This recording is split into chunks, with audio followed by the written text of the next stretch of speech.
Welcome to the English Epics channel, Tracy's Story. Today is my 67th birthday. Yesterday I quit my job. I should be at a party with my kids and the love of my life, Bobby. But instead, I'm sitting here alone in my apartment, wondering if anyone will even call.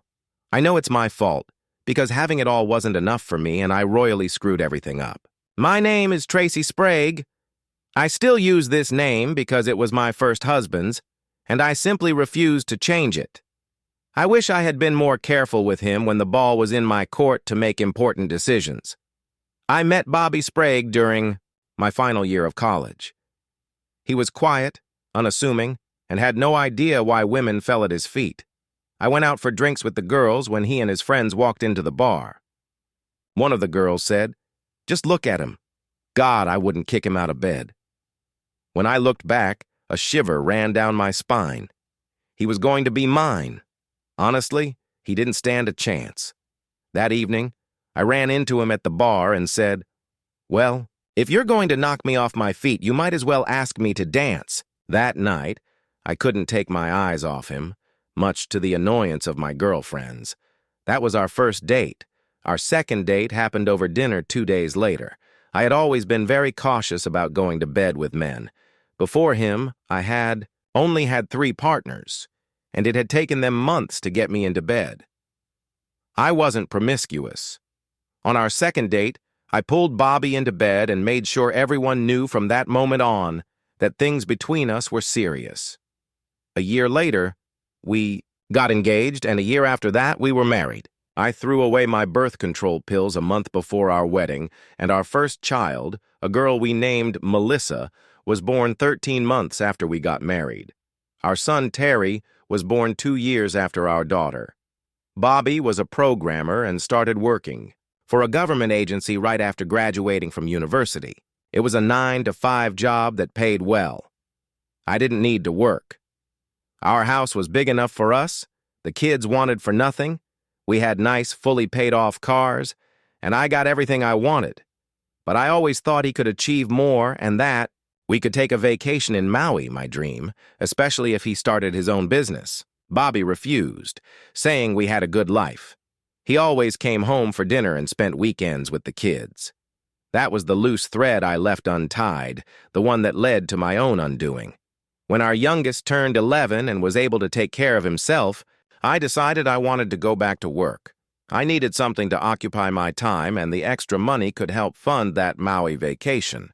I had an art degree and had done some appraisal work for a prestigious art gallery in the city. I asked Lou, the owner, if he knew of any openings, and he offered me a part-time position with a 30-hour work week. The base salary was good, and I was offered a 1% commission on everything I sold. I loved the job, and the schedule allowed me to always be home when the kids got off the school bus.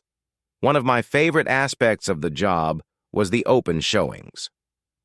Once, a quarter, we'd open the gallery to regular clients so they could mingle and browse.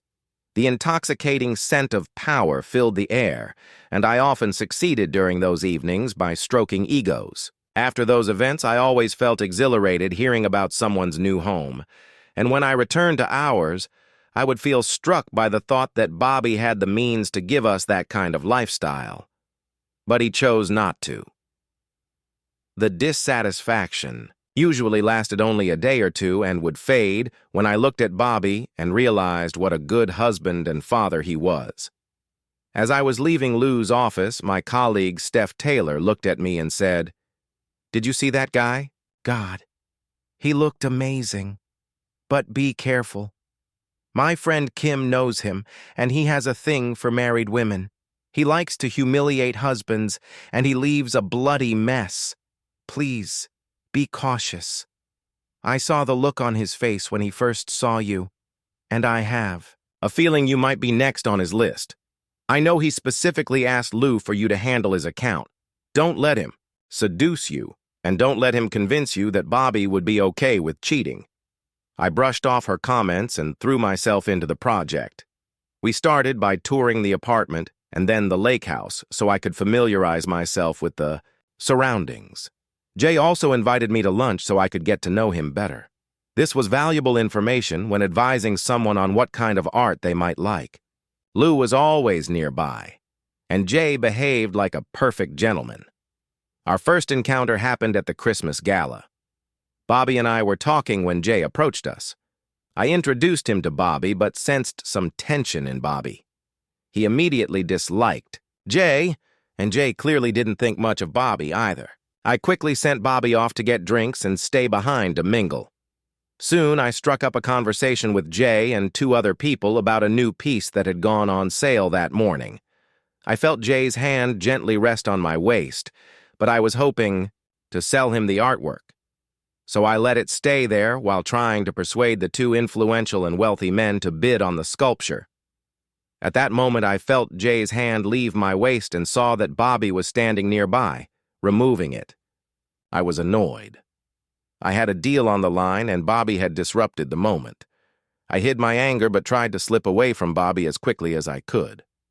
I made my way around the room again, and Jay quickly approached me once Bobby was out of sight. Jay said, "He's got a strong inferiority complex, doesn't he?" I didn't respond to Jay's comment and just stood there, looking at him. Then he said, "Come check out my new Jaguar.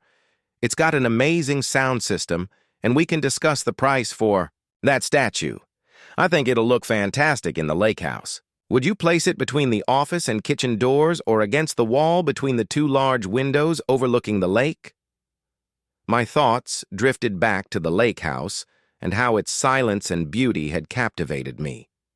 It was a place made for making love, and the sculpture would fit perfectly between the two windows. While my mind wandered, I realized I was in the parking lot, with Jay settling me into the back seat of a car that was obviously stylish and expensive. We sat in the car for about 20 minutes. We agreed on the price for the sculpture. I had presented everything as best as I could, and he accepted without objections. Afterward, we made ourselves comfortable to listen to the stereo, and I found myself leaning against Jay. Then he asked a strange question. "Does your husband always feel threatened by an alpha male?" By that point, I had relaxed. The large commission and the smell of leather in the new car made me happy, so I replied, "No, he's satisfied with his job. I think he just lacks ambition, and sometimes he feels a little insecure." We sat in silence for another 10 minutes. The overture to 1812 played through the stereo, and it felt as soothing as a relaxing bath. Jay said, "We'd better head back, or your husband will get upset. I don't want any trouble with him."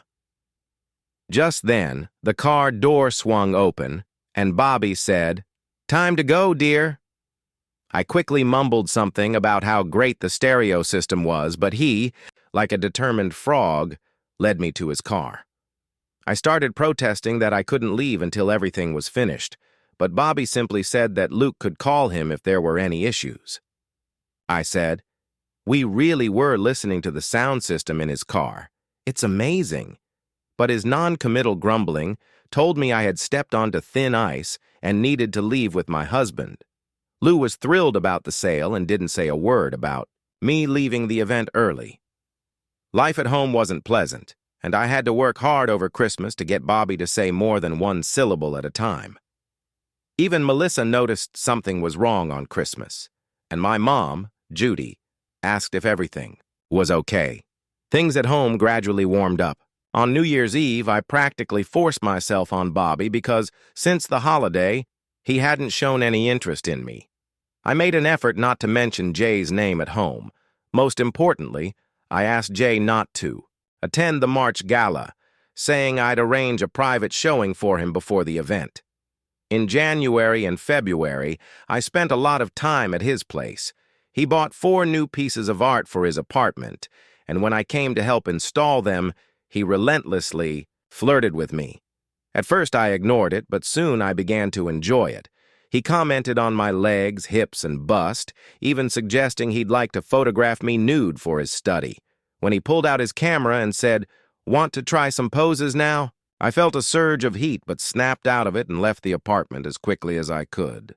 A few weeks later, we were at the lake house. Jay had built a pedestal for the sculpture, and I went upstairs to install it and make sure it was securely in place. After we finished, Jay prepared lunch. It was a warm April day, and we sat outside. As we ate, the only sound was the water lapping against the shore. Jay looked at me with his hungry eyes and asked, "Do you think your husband is submissive?" It was an out-of-left-field comment, and I asked, "What does that mean?"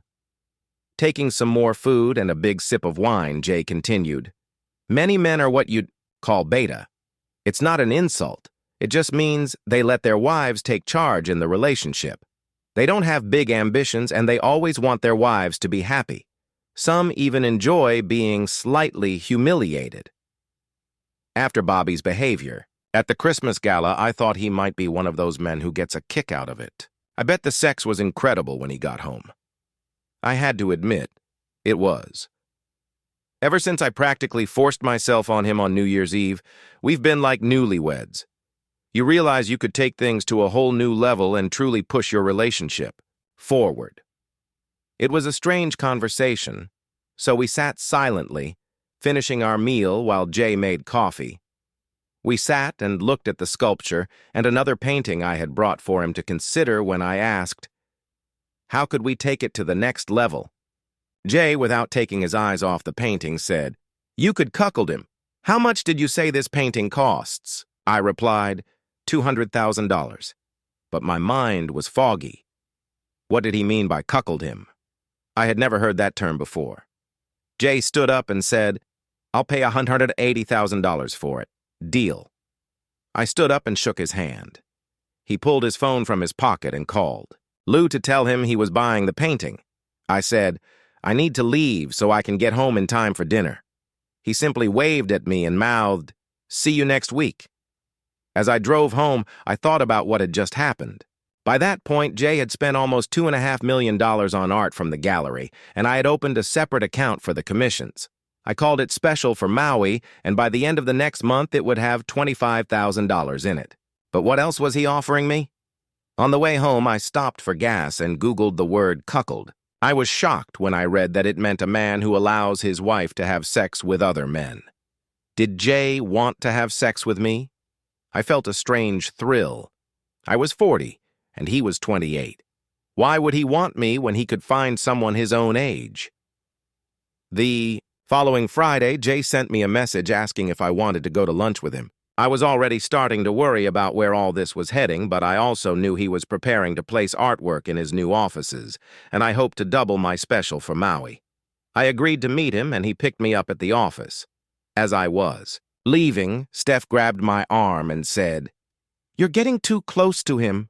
I hope he's not trying to convince you that Bobby would agree to an affair with him." She stared into my eyes and added, "Oh, damn, he is doing that, and you're falling for it. I'm telling you, girl, Bobby won't go for this. Are you ready to lose everything for a meaningless fling?" I was so angry at Steph. She didn't know Bobby, or how much he loved me. Maybe she was just jealous that Kenny didn't love her as much. Over lunch, Jay showed me pictures of the office and its views. It was in a high-rise building overlooking the river, the city, and the hills. It was a blank canvas, and I couldn't wait to get started on the design. Jay suggested we visit the office after lunch to get familiar with the space. When we entered, Jay took off his jacket and approached me. He hugged me and kissed me gently on the lips. Before I could gather myself, he took my hand and led me around the office. Everything was a blur. What happened when and how? I couldn't think about anything but the kiss. Eventually, we arrived at his office, where there was a couch. I sat down while he went to pour some coffee. It gave me a moment to calm down, but I was still on edge when he returned. He handed me the coffee and said, "I want this space to reflect a certain sensuality, something that's between you and me." I was completely caught off guard and left speechless.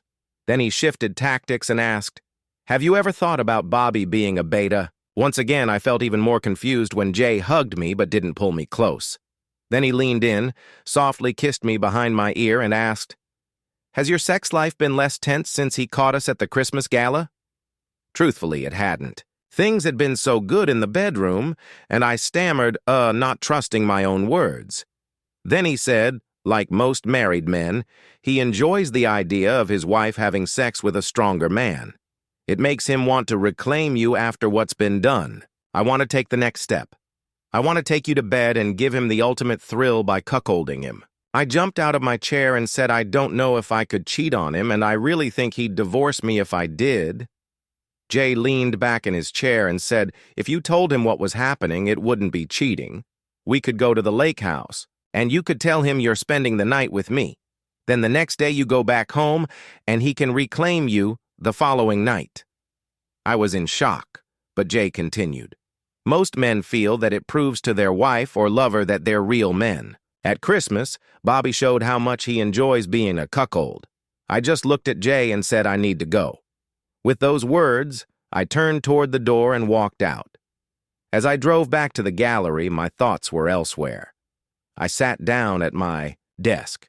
Steph looked at me and said, "Don't fall for that nonsense." I asked, "What nonsense?" He gave me a new assignment, and I'm trying to picture the scene. "Look, here are the photos." Steph walked over and looked at them, then said, "Yeah, you're looking right through those photos. Something happened, and you're crossing a line you're going to regret." Then she turned to leave the office, saying, "Bobby isn't weak. If you treat him like he is, you'll lose him forever." The next 2 weeks passed in a blur. I kept stopping by Jay's office with various ideas, and eventually he settled on 4 paintings worth more than $1.5 million. That added another $15,000 to the account, and I was on cloud 9. He invited me to his home for lunch around mid-June. He wanted me to be there when he made the payment for the office's decor, and he needed one last piece for the apartment. It was a massive floor-to-ceiling painting, and we needed to measure its dimensions. If he bought it, I would earn over $50,000 in commissions and finally fulfill my dreams. As we sat down for lunch, Jay said, "I'm hosting a 4th of July party at the lake house. Lou, his wife, and a couple of my friends will be there. Would you and Bobby like to come?" There was an air of anticipation, but I couldn't let myself get distracted. He wasn't inviting me to a party. He was inviting me to his bed. I decided to confront the situation head-on and asked, "What am I supposed to do if Bobby threatens me with divorce?" His response was blunt.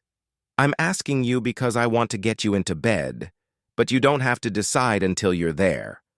Lou and my friends won't let Bobby cause any trouble. If he threatens you with divorce, remember, we live in a no-fault state. If he divorces you, he'll have to give you the house and pay for it. He'll also have to pay child support and spousal support. And you can tell the kids he's the one who caused the divorce, turning them against him. At that point, it'll be clear. He loves his kids and won't let that happen. Just tell him what's going to happen, leaving him no choice, and by the time you take him to bed the next night, he'll have moved on to the next stage of his life." I simply said, "Let me think about it." Jay turned to the wall and asked, "What do you think?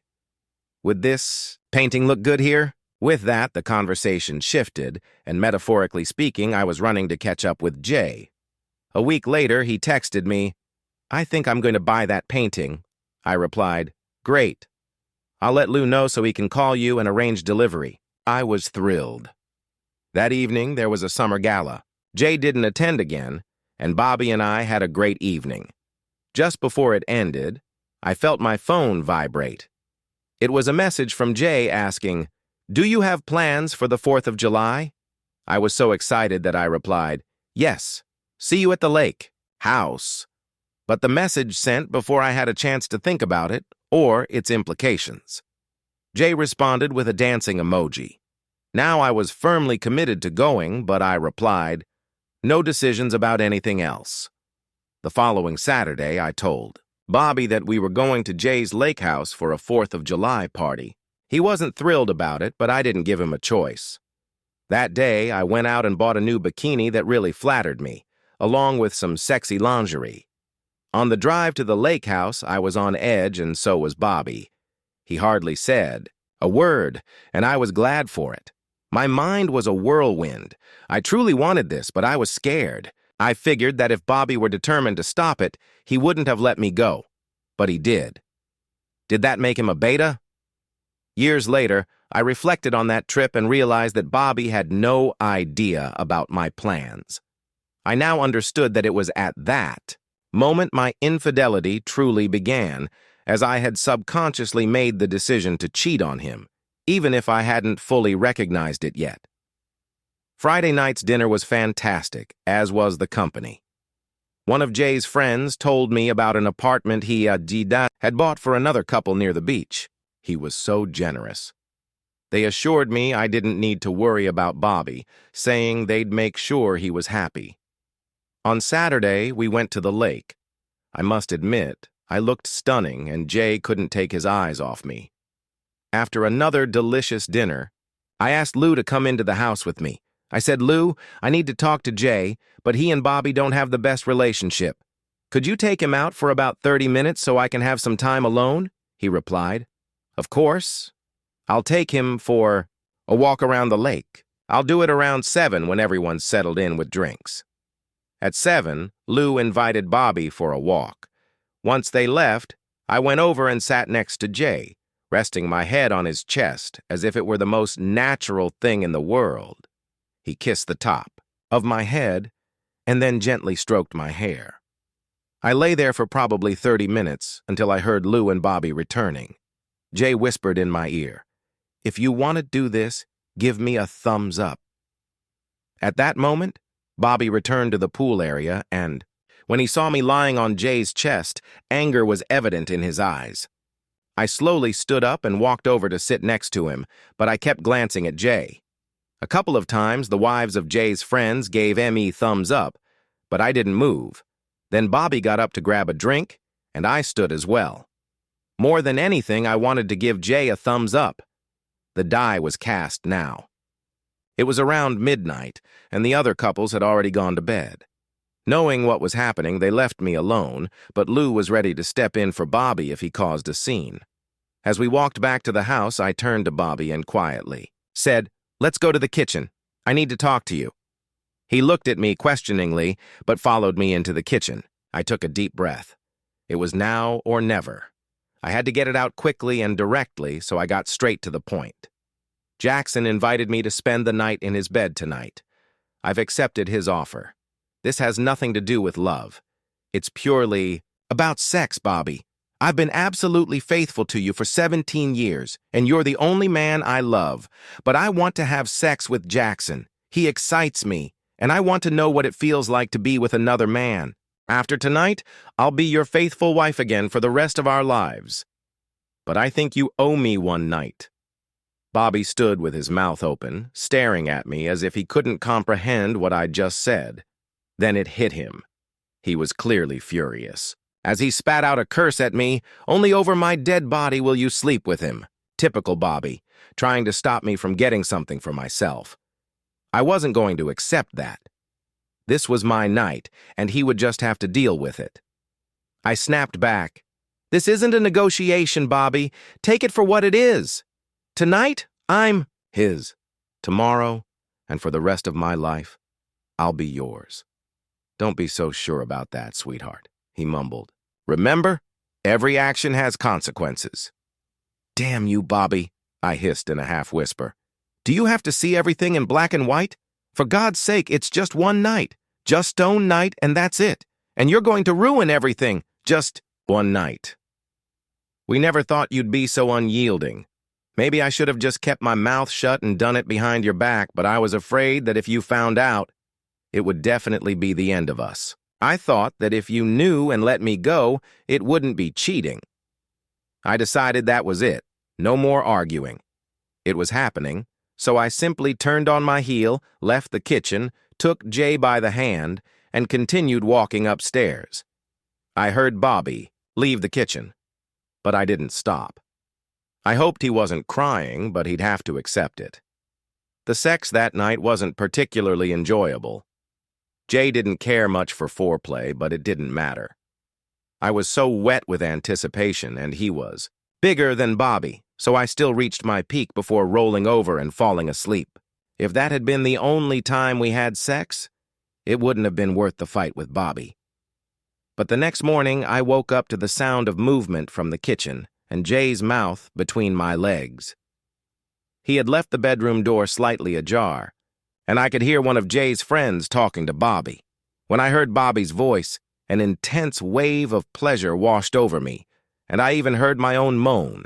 Immediately after, Jay positioned me on all fours and joined me with one swift motion. The waves of pleasure kept crashing over me, and I couldn't hold them back. I knew everyone could hear me and that Bobby would feel humiliated. God, it was incredible. And the thought of Bobby touching me tonight when he took me drove me over the edge.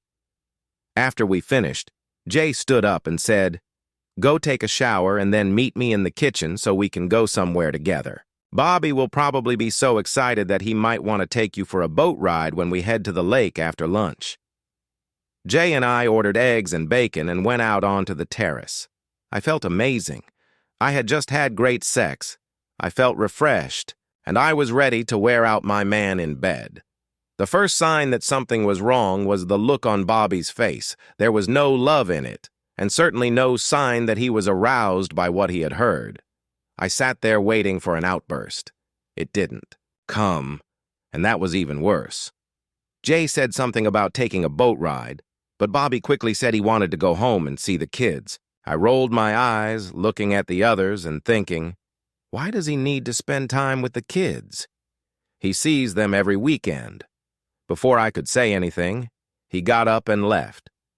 I hadn't even finished my breakfast when he came back and said the car was ready. He dragged me out to the courtyard without even saying goodbye. I saw Marna, one of Jay's friends, and the desperation on her face was obvious. I wondered why. The beginning of the drive home was completely silent. My body ached from the morning, but at the same time I felt anticipation building. I had never been with two men in one day, and I couldn't wait. I really hoped Bobby would be rough with me. I wanted to feel it the next morning, to the point where walking would be difficult. I had never thought of myself as a bad person, but tonight I planned to be as wild as I could be. I wanted everything Bobby could give me, and I wanted it hard and fast. This was supposed to be one of the best nights of our marriage. Bobby's angry question snapped me out of my thoughts. Was it worth it? I could see the humiliation on his face and hear it in his voice. I felt a wave of heat, knowing that tonight he would go crazy, wanting to reclaim every inch of my body. Dreamily, I replied, yes, it was worth it. It was wonderful. I knew I wasn't just referring to the experience, but to what I thought it would do for Bobby and what I expected it to do for us. Then I was jolted back to reality when Bobby spat out 17 years, 2 kids, and everything we built together, thrown away in one night. Is that it? I couldn't believe what he was saying. We weren't finished yet. This was a gift for me, and it was done for him. I was going to set the rules. It was time to get his attention.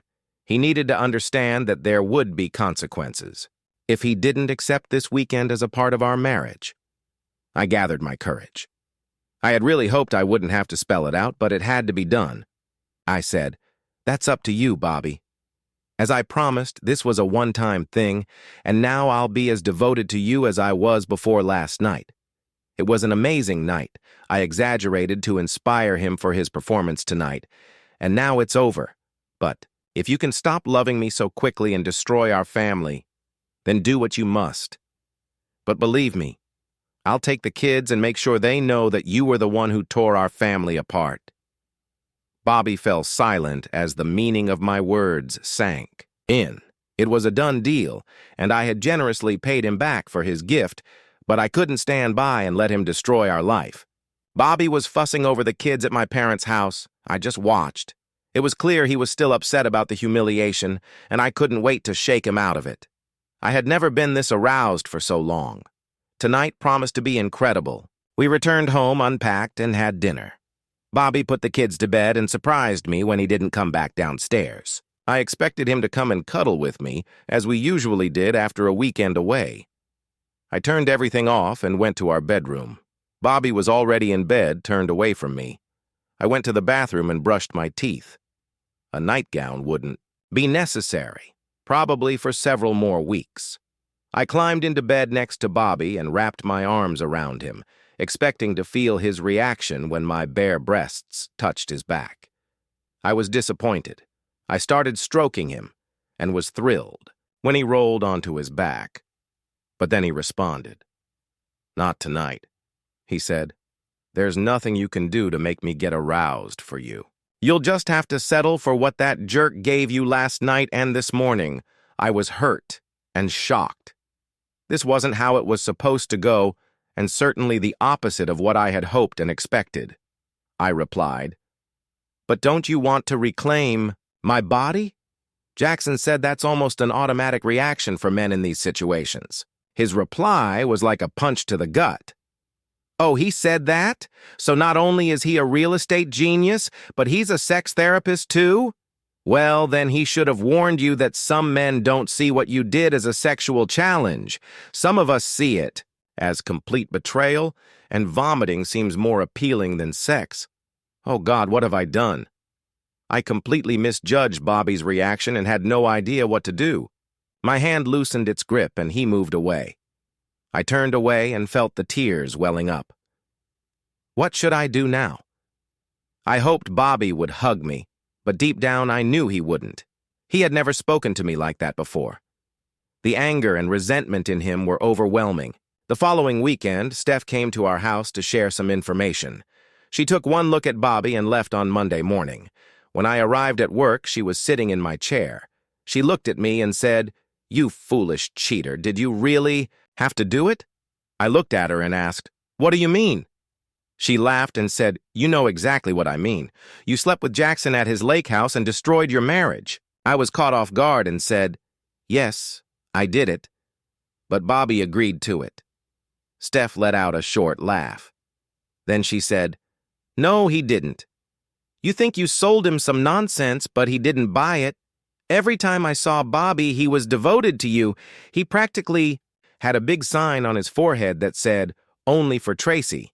But on Saturday, I saw a new sign that said, 'Available.' And when he looked at you, there was no love in his eyes. I warned you not to fall for his tricks, but you just wouldn't listen. You need to act fast, girl, or he'll be history. Don't lose sight of him. If he goes to school events or Little League, you better be there. There are plenty of divorced women who want as much as they can get, and they'll see in Bobby what I saw. If you're not careful, he'll have every one of them because you spread your legs and destroyed your marriage. You also need to get him back between your legs as soon as possible." I looked at her and lowered my head before I realized what was happening. I was already kneeling on the floor in front of her, tears streaming down my face, telling her the whole story, from the Christmas party to Bobby refusing to touch me that night when we came back home. I told her how cold the house had become since we returned. She looked at me with sadness in her eyes and said, "I told you Bobby wouldn't accept this nonsense, but you fell for it. Now you're fighting for your life because of your marriage, and that little speech you gave on the way home only made things worse. We need to plan everything out. First, don't force him into sex. You have to let him come around gradually. Very few men take kindly to being cheated on, and Bobby is definitely not one of them. He's not a beta. He's a good man who cares about his family, and you abused his good qualities. Wait until he's ready to face you again. Next, you mustn't leave him alone with the school moms. Everyone will see what I saw and go after him. If you're not careful, he'll ask you for a hall pass to cheat." The thought made me sick. I couldn't bear the idea of Bobby being with another woman. When I told Steph about this, she laughed and said, "Now you know how he feels." It was at that moment I realized the enormity of my mistake. I had never once thought about how I would feel if we switched roles. If I had understood that earlier, I would never have agreed to go to the lake house. From that moment on, if Bobby did anything with the kids, I was there too. No matter how boring it was, I made sure to do my part well. I literally had to fend off other women who practically threw themselves at him. He was mine, and I was fighting for him. The bedroom felt like a refrigerator. Bobby would go to bed and turn his back to me every night. I started wearing the sexiest nightgown I owned. My plan was to let him gradually come back to me. It was crucial that he did, but he needed to want to love me, not feel forced into sex. Every night I made sure to touch him and say, "Good night, I love you." Most of the time he responded with a simple good night, but a few times I felt him flinch at my touch. On those nights I tightly closed my eyes and did everything I could not to break down crying. A couple of times I got up and went to the kitchen for a drink, but I always ended up sitting on the kitchen floor sobbing. How could I have done this to us? It was December, and things at home were starting to improve. We had stopped sitting on separate chairs. Now we both sat on the couch, and eventually we even sat close to each other. He allowed me to lean against him, though he never initiated contact. I truly wanted to make love to him, not for my own sake, but because I knew that if this part of our life didn't resume, he might stray, and I would lose him. One night, I lay my head on his chest and started to caress him. He moved his hand to stop me. I grabbed it, looked him straight in the eyes, and said, "Bobby, we need to be close. I need you, and I need physical love. If you don't want me, tell me, and I'll find someone who will give me what I need. Please, Bobby, I want you. Please take me back." I allowed myself to cry, then got up and went to bed. Over an hour passed before he came upstairs. I sat up as he walked into the bedroom. He looked at me and said, "I've booked a table at that Italian restaurant on Oxford Street for Friday evening." I smiled and we started dating again. I was so excited about the upcoming date with him that it made my head spin. We had a wonderful dinner and talked like we used to before the incident at the lake house. I drank too much wine, but I knew I was going to make a move on him, and I needed the courage because I was afraid he might reject me. When we got home, he pulled me into the bedroom, and we practically pounced on each other. I was so turned on, and he took me with a passion I had never experienced from him before.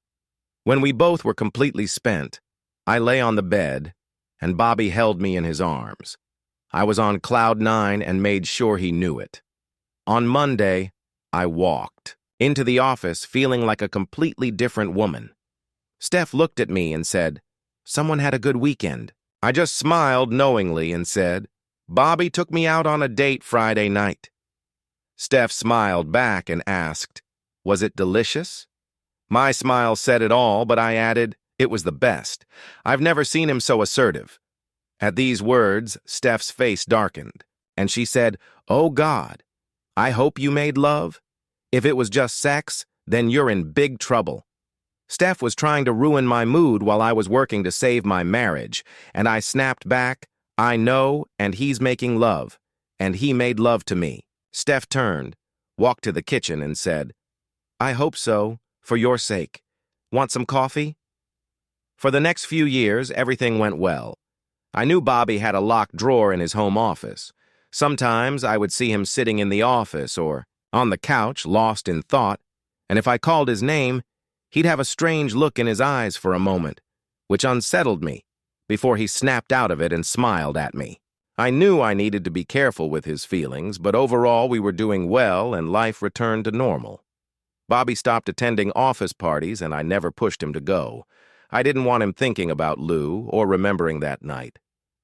I always went to those parties alone and made a point to leave after 2 hours, never staying late. The 4th of July celebrations were especially tense. For the first time since the trip to the lake house, I asked my parents to stay close and let Bobby take charge of grilling. I made an effort to ensure that the holiday was all about family, giving Bobby everything he wanted without asking for anything in return.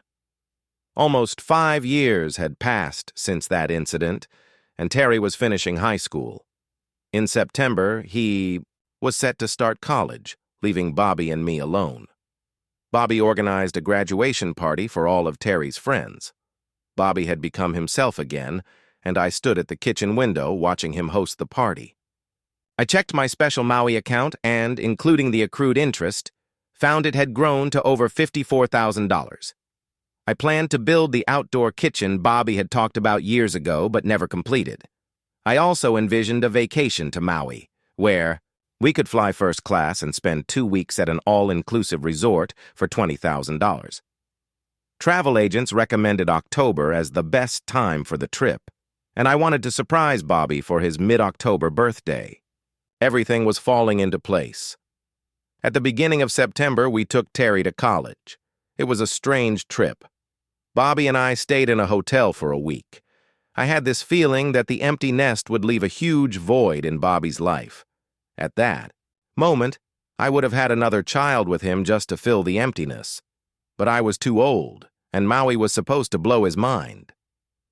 The drive home and the entire next month were quiet in the house as I tried to stir his thoughts and his world.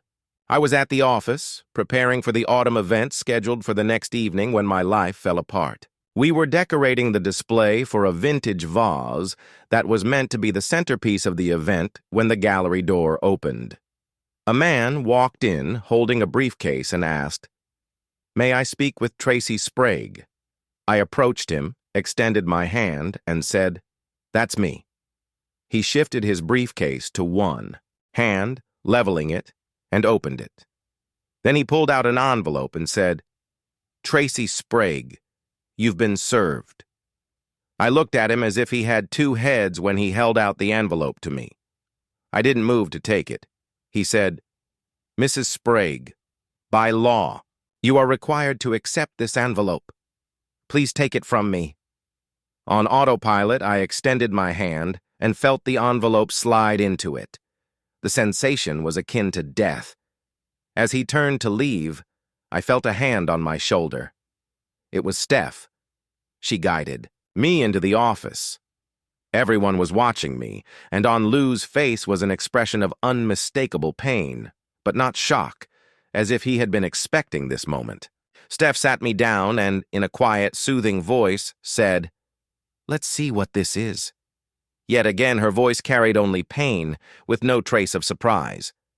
We opened the envelope, and I halfway pulled out the documents. But that was all I needed, because the words "dissolution of marriage" at the top of the first page stood out like neon lights. My world collapsed, and my first thought was anger. Why was he humiliating me like this? My anger intensified, and I grabbed my coat and car keys. I was going to tell him exactly what I thought. I practically stormed out of the office. I didn't want to look at anyone, but I heard Lou's wife crying. I had been planning to invite Bobby to Maui next week. I got into my car and practically tore up the asphalt as I sped out of the parking lot. I furiously hit the call button, and when he answered, I screamed, "I'm already on my way home, you bastard, and when I get there, I'm going to kick you in the balls for the next week straight." Bobby's sarcastic response hit me like a punch to the gut. I was betting on remorse and tears. "I just want to show you that I know." Then he hung up. This had to be a joke. I pulled into the garage, which was open, slammed the door shut, and walked into the house, as usual. I expected to find him in the living room, and he was there, sitting in silence. When I entered, I was ready to give him everything I had, both emotionally and physically. He stood up and took a fighting stance. In a normal situation, I would have laughed at him, but his stance told me he would actually hit me if I tried to strike him. That expression on his face, one I had only glimpsed over the past few years, was now fully visible, and there was no love in it at all. I burst into tears and collapsed onto the couch. Words poured out of me in a flood, along with my tears, and it hit me. This was all because of Jay. He had never forgiven me. "I thought we were doing well. I thought we were fine," I said through sobs, barely audible to him. "All these years, you never said you wanted a divorce." "I was being good, so you assumed we were fine," he said, his voice so icy that I realized this had been planned all along.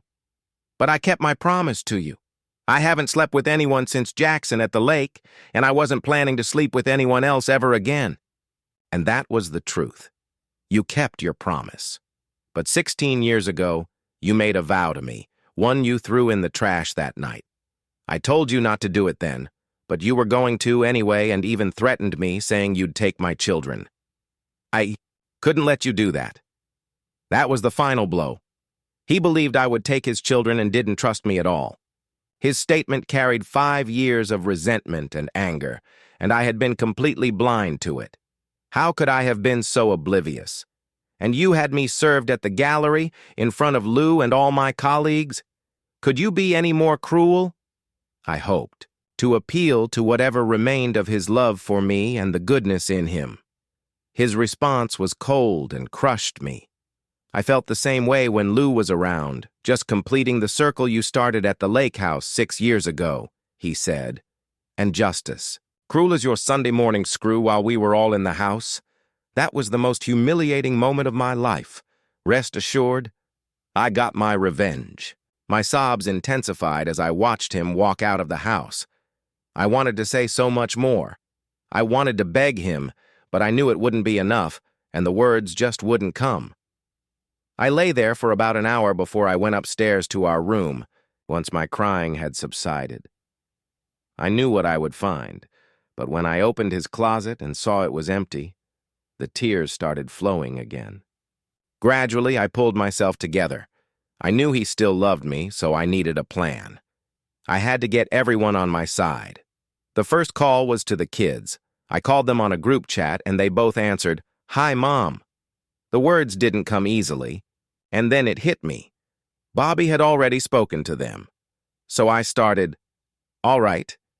You know what your father has done, and now we need to start a plan to make him stop this as soon as possible." Melissa was the first to speak, and her reaction was shocking. "Mom, Dad told us what you did at the lake house. Neither Terry nor I are going to take sides. He's made his decision, and honestly, his anger is so deep that there's no way he's going to change his mind. It would be easier for everyone if you just signed the papers." Terry grumbled in agreement and then added, "Mom, if you force us to take sides, I'll side with Dad. I don't want to ruin my relationship with either of you, so don't make me choose, because you were definitely in the wrong." I quickly hung up. This was not what I wanted or expected. Then I called my mom and dad, and when my mom answered, I said, "Bobby is divorcing me," and the tears started flowing again. I don't remember much after that until my mom stood at the foot of my bed comforting me. She must have driven straight to my house. When I went downstairs, Dad had made coffee, and we sat at the table.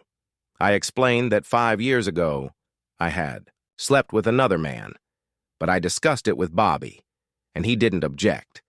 They said they would talk to him, but I said no. I want him to come back on his own. Just be there for me while I deal with this. I took Friday off to pull myself together, and sat staring at the wall, trying to figure out what to do when the phone rang. I looked at the number and saw it was Jay. I hadn't heard from him in years, so I answered, "Hello, Jackson." He was no longer Jay to me. His plan to lure me into bed and use the kids to blackmail Bobby into staying with me had fallen apart before my eyes. I saw him for what he truly was and blamed him for getting me into this mess. If he noticed the change in my tone, he didn't show it and got straight to the point. "Lou called me and told me what happened. I know a good divorce lawyer who can help you fight this. I'll send you his contact info, and he won't charge you anything. By the way, I got married 6 months ago, after we exchanged a few pleasantries," and I congratulated him on his marriage. He hung up. A few minutes later, he sent me the lawyer's contact details. I didn't waste any time and called him. He said he could meet me for lunch as a favor to Jackson. I showered and got dressed in record time. I rushed out the door, hoping the lawyer could talk some sense into Bobby. The meeting didn't go very well. The lawyer explained that we live in a no-fault system. This meant that if one spouse wanted a divorce, the other couldn't do much to stop it, but, "Do you think your husband will give up if we put as many obstacles in his way as possible?" I thought about it. Bobby had always listened to me when times were tough. "Yes, he would give up." "Excellent," was his response. "Let's start the fight." I briefly told him what had happened, sparing no details. He looked at his schedule and said, It's been more than 5 years since your affair. We'll file a motion stating that your husband agreed to reconcile, and therefore the divorce should be delayed until he explains the reasons for it. If we're lucky with the judge, we might even convince them to postpone the case and impose a reconciliation period, at least as long as the delay lasts. During this time, he'll have to live in the house, and any attempt to proceed with the divorce would be considered contempt of court. We can schedule marriage counseling for the entire delay period. This assumes your husband doesn't take any drastic action during that time. I looked at him, recalling past events. No, I don't think Bobby will do anything drastic. He didn't even withdraw funds from our account for counseling at the time. He was angry back then, but didn't want to do anything that might result in losing the kids. We filed a motion to dismiss the divorce papers and to impose a mandatory 3-year reconciliation. Period. Now that the kids were out of the house, we disclosed all the details of my affair and argued that my husband had agreed to it due to the delay in filing the divorce petition. My lawyer was confident that Bobby would be forced to fulfill his duties as my husband for at least 12 months. My lawyer presented the motion, emphasizing the 5 years that had passed without any objections from Bobby. Then Bobby's lawyer, Marcus Rothstein, stood up and completely blindsided us. He produced a letter dated July 10th, just 5 days after we returned from the lake house. It detailed what had happened, what I had said about turning the kids against Bobby, the cost of divorce with children still at home, and a recommendation that Bobby wait until Terry turned 18 before filing for divorce. The shock of realizing that Bobby had sought divorce advice back then was unbearable, and I left the courtroom in tears. Later, my lawyer explained that Bobby had also informed his attorney that I had threatened to take other lovers if he didn't fulfill his marital duties. Our motion was denied, and the original divorce hearing was scheduled for 30 days later. The first divorce hearing went well. My lawyer requested counseling, and the judge ordered 3 mandatory sessions. If the counselor determined that we were making progress, additional sessions could be scheduled. This was the best news I had received since being served the divorce papers. The judge appointed a counselor recommended by my lawyer, someone known for encouraging husbands to forgive. The first session was held with me alone. The counselor, a young woman in her late 20s, needed to gather a complete profile and develop a strategy to get Bobby to forgive me. We decided that the best approach would be to have Bobby explain why he was divorcing me.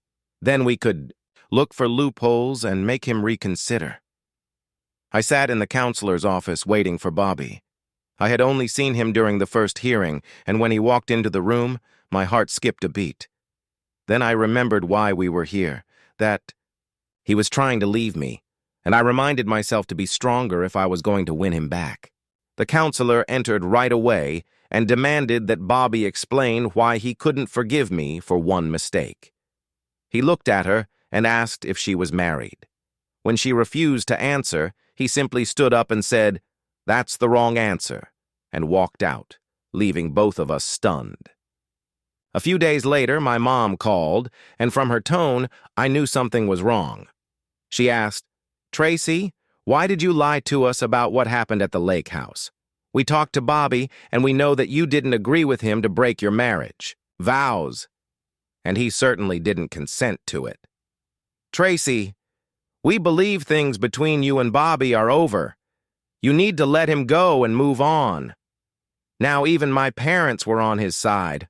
I was devastated. How could I win him back if I had no one by my side to fight with me? The next news was even worse. Bobby's lawyer filed a motion to cancel the counseling on the grounds that the counselor had not acted as a fair mediator. The judge reviewed the records and agreed. We continued to argue, but it was clear Bobby wasn't backing down. 8 months after the divorce papers were filed, the final decision was made, effective 90 days later. That day was the worst of my life. Only Steph called to comfort me. The lawyer sent me a bill for his services. Although he didn't charge me the full amount, it still cost me about half of what was left in my special Maui account. The worst moment came one evening when Steph invited me out.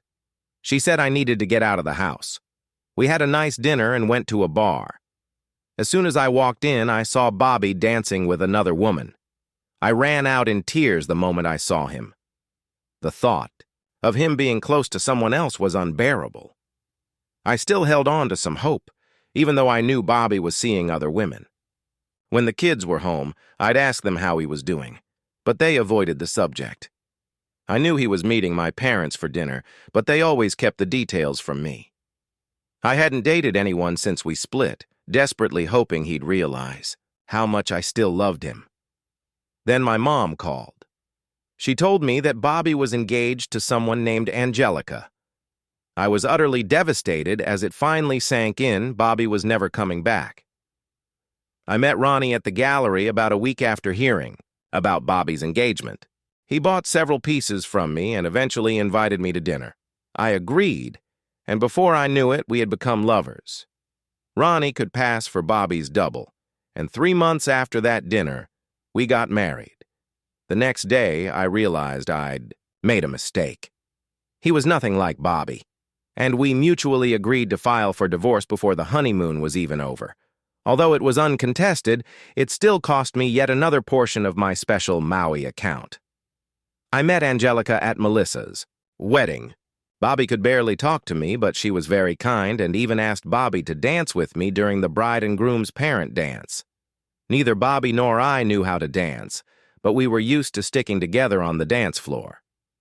However, during this dance, I felt that he was tense and distant. He kept me at arm's length. Even so, I still enjoyed it. But he left me as soon as he could, and I didn't see him again for the rest of the evening.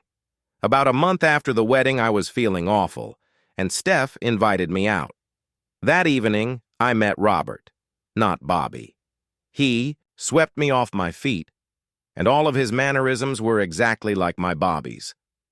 I tried to keep my cool, but one day he got down on one knee in the gallery and proposed to me. Despite my doubts, I said yes. We got married 6 months before Terry's wedding. Life was fine, but then we attended Terry's wedding, and I danced with Bobby again. I felt the same distance, and when he walked away and kissed Angelica, I had to go back to Robert. I realized I would always be second best. The next morning, I found a divorce lawyer and filed for divorce. It cost me the remainder of my special Maui account. But I had to do it. If I couldn't have the original, I didn't want to settle for anyone else. Since then, Angelica has kept in touch with me. She calls regularly and even occasionally invites me to lunch. I like her, but Bobby always keeps his distance and tries to talk to me as little as possible. We see each other at events for the grandchildren, but you'd think we were strangers. And now, here I am celebrating my 67th birthday. My parents passed away a few years ago, and my kids live out of state. What's worse, Bobby and Angelica have gone to Maui to celebrate their 15th wedding anniversary. I had all of this, and I threw it away. For what? I don't even remember. Now I'm preparing to move into a nursing home because I have nothing left to hope for. The only thing that brought a smile to my face was hearing that Jackson got divorced. Apparently, his wife cheated on him. Karma can be cruel. Thank you for listening until the end. See you in the next episode of English Epics. Take care of yourself and your loved ones. Goodbye.